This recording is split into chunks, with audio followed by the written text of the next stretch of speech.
a Persian poet from back in the ancient times in the 13th century. His name was Jalaluddin Rumi.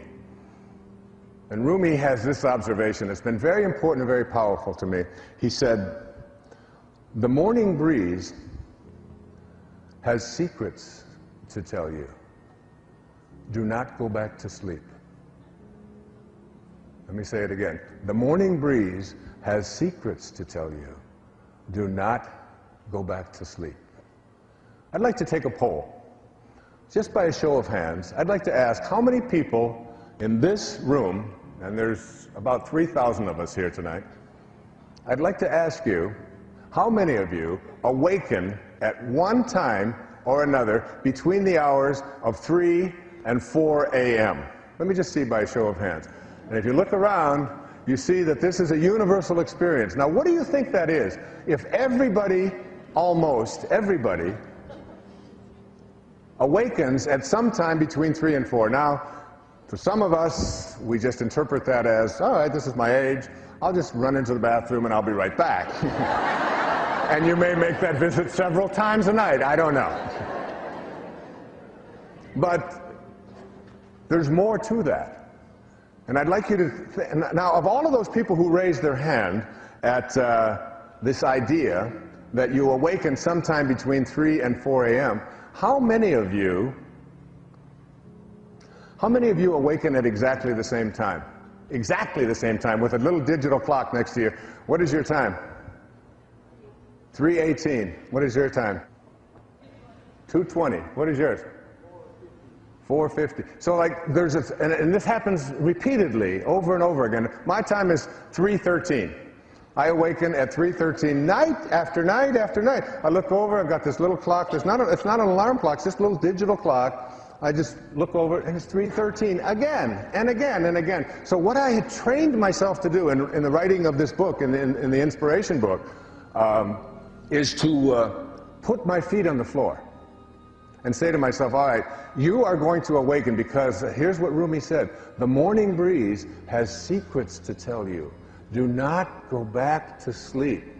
Do you realize that between 3 and 4 o'clock in the morning, in the middle of the night, this is the time when you're closest to your source?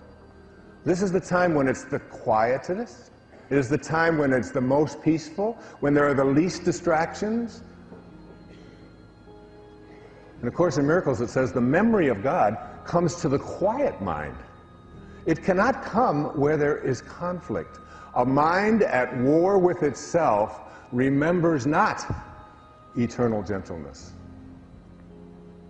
Eternal gentleness. That's what you came from. It beckons you back to be awake.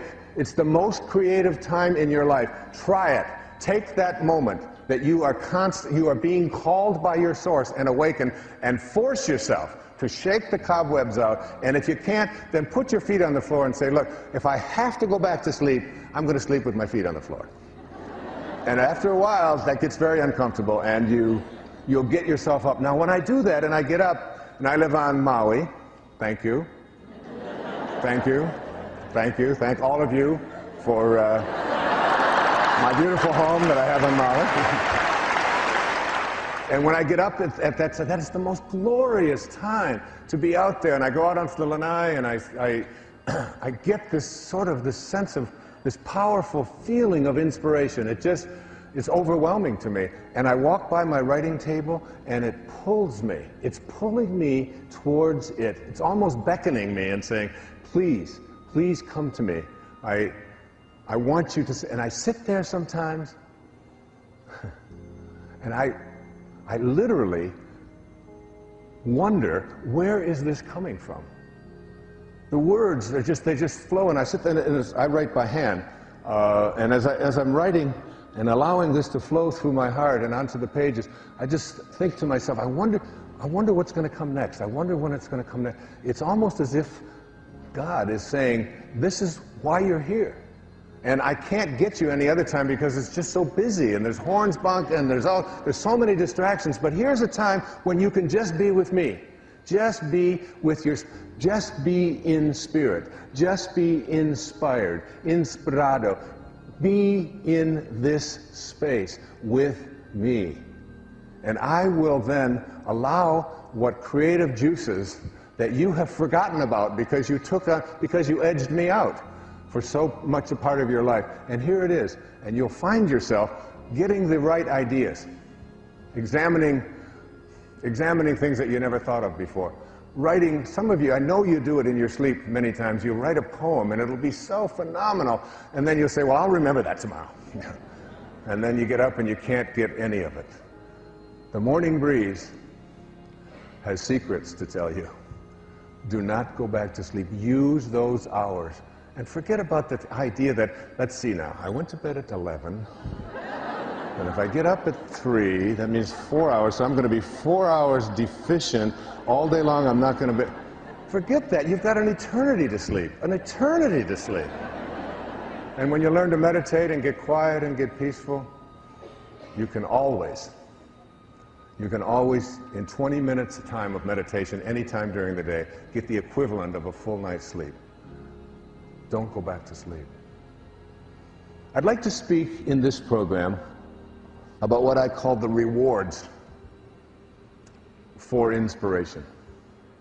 Things that will be your payoffs, your prizes, if you decide to move into spirit, into this world of spirit that I'm speaking about here on PBS. Back in the 2,300 or so years ago, we're not quite sure exactly when, there was a great teacher in India. His name was Patanjali.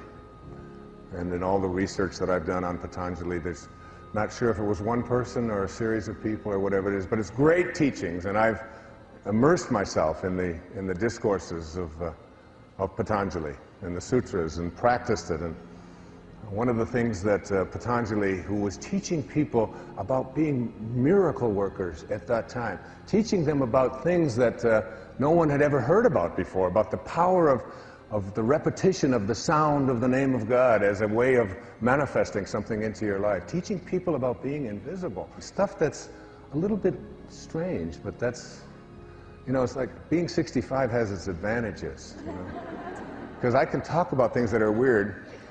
And I usually point it out so you don't think I don't know that this might sound a little strange. But I would like to suggest to you that he offered something about inspiration that I want to offer to you. And there are 6 of these things, and I want to cover each one of them in this program.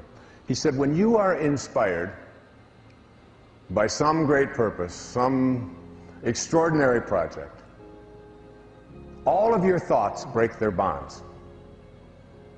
Your mind transcends limitations. 3, your consciousness expands in every direction. And 4, you find yourself in a new and a great and a wonderful world. Dormant forces, faculties, and talents come alive. And 6, you discover yourself to be a greater person by far than you ever dreamed yourself to be. Those are the rewards. It's not like you're going to win the lottery. It's not, and you may. It's not that somebody's going to come riding into your life on a white horse or whatever. These are the rewards. These are the things that are going to be so powerful for you. The first of these is what? When you are inspired by some great purpose, some extraordinary project, 1, all of your thoughts break their bonds. All of your thoughts break their bonds. What do we mean by your bonds? Your bonds are the thoughts that you have that keep you disconnected from your source. They are thoughts that are out of harmony with spirit, with God consciousness, with God realization. Because this is basically about being like God, being like source, being like spirit, being like divine mind, in everything, in every thought, in every action, more and more, connecting yourself back, catching yourself. So, the bonds are the ways that we think. I'd like you to imagine a ladder. And this ladder has 10 rungs on it, from the floor all the way up to the top of the ladder. And at the top of the ladder is the highest rung.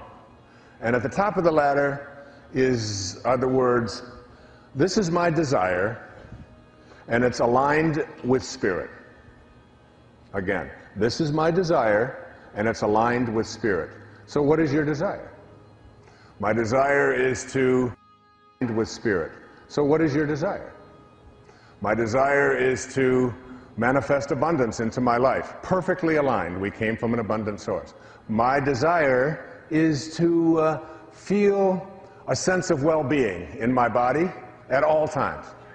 Perfectly aligned. My desire is to have divine spiritual relationships in my life. My desire is to get the job that I am working towards getting.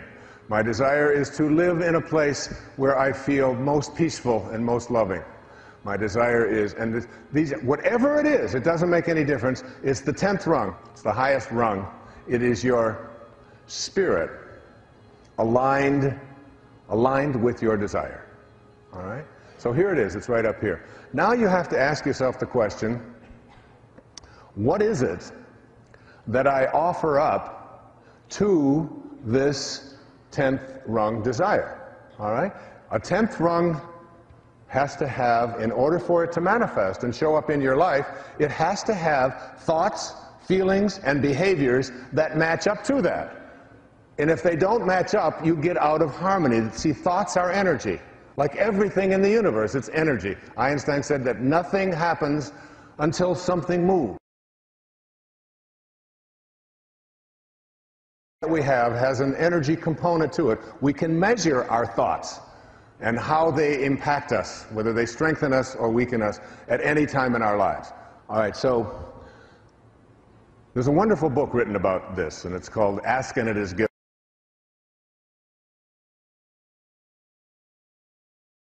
Read frequently, and great teachings, I think among the greater teachings on the planet today. In fact, I wrote the foreword to it. It's something that I very strongly embrace. And they talk in there about how to manifest your desires. And the mistake that most of us make is that we attract what we don't want because our thoughts are on what we don't want. Or we continue to attract what's missing in our life. We're not at number 10, we're at about number 3. And what are some of these on these lower rungs? It probably won't happen. It's very difficult. These kinds of things have never happened for me before. I don't have this kind of luck. We've got the wrong people in the White House. The economy is bad. I don't have the ability to make it happen. I don't really believe it's possible. She said, well, of course. Who wouldn't want to be rich? We all want to have abundance in our life. Of course that. I said, so let me see if I understand this. You want to attract being rich into your life, and your thought about it is that it'll never happen. So what do you think you're going to attract? You're going to attract, it'll never happen. And that very simple little example, it's an innocuous example. She was a very bright and intelligent lady. It wasn't about that. It's about what kind of energies we have within ourselves that we offer to what our desires that are aligned with spirit in order for them to manifest. And every thought, if you have a second wrong thought that it probably won't happen, it's not likely, it's never happened before, it's just not the way it works for me, it's always been missing. As long as you think like that, and you're in a universe that operates on this law of attraction, you will continue to attract it.